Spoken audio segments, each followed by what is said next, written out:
Kit-kitiw. May tignan mo si Pyro. Naligo na lang pahawi. Let's go! Hey! Yay!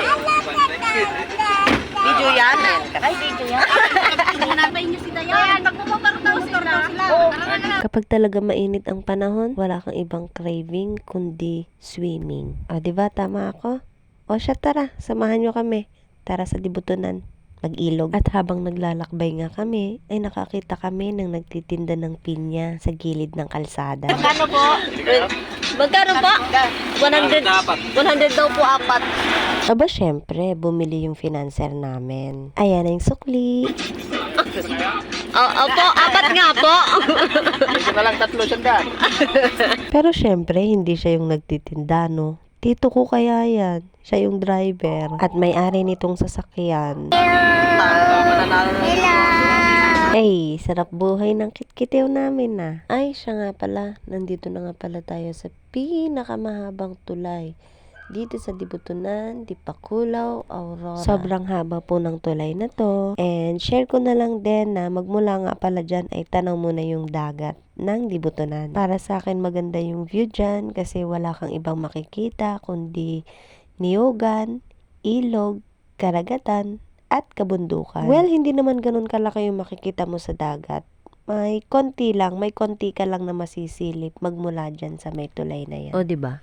Sa sobrang haba ng tulay, ako nauubusan na ng sasabihin. Yung tulay, hindi pa nauubos. Ang dami ko nang nasabi, hindi pa rin natin narating yung dulo. I-cut ko na nga lang, para naman matapos mo kung sakali itong video na to. So, eto na nga, at papasok na nga tayo dito sa may bundok. Kung saan maya-maya lang, ay makikita nyo na yung ilog. Yes guys, sa nakikita nyo ay basa na yung semento. Umuulan na nga pala that time. Wala nang maraming salita. I'll make this video so short na lang para naman matapos mo. Kaya naman, nandito na tayo sa kubo nila. And this is the very, very beautiful view dito sa kalsada. O diba ang ganda? Ang sarap sa mata. Imposible namang hindi ka nagandahan sa iyong nakita. Tara sa kubo ni Uncle Rigoy.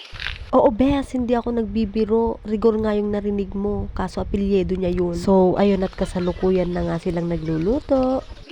Disney Princess, ikaw ba yan? O ano ngayon kung yan lang ang dalak ko? Kung sa yan nga lang ang nabitbit ng kamay ko. Masarap kasi yan, kilawing salmon. O heto na, malapit na tayo, wag kang mainip. Patapusin mo tong video na to para makita mo kung gaano kaganda yung ilog dito. Wow, ang linis! Grabe!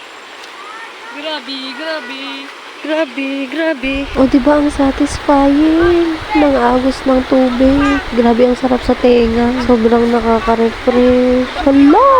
Parang ano din sa... Ayan na. At dito na nga po magkakagulo ang lahat.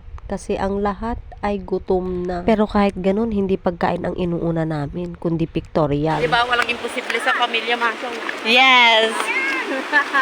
Ay, grabe! O ayan, tignan nyo. Sabi ko sa inyo, diba? Magpipictorial muna ang lahat bago kakain. Kahit gutom na gutom na. Kasi nga, bakit hindi ka mabusog sa view? Diba? Kaganda kaya.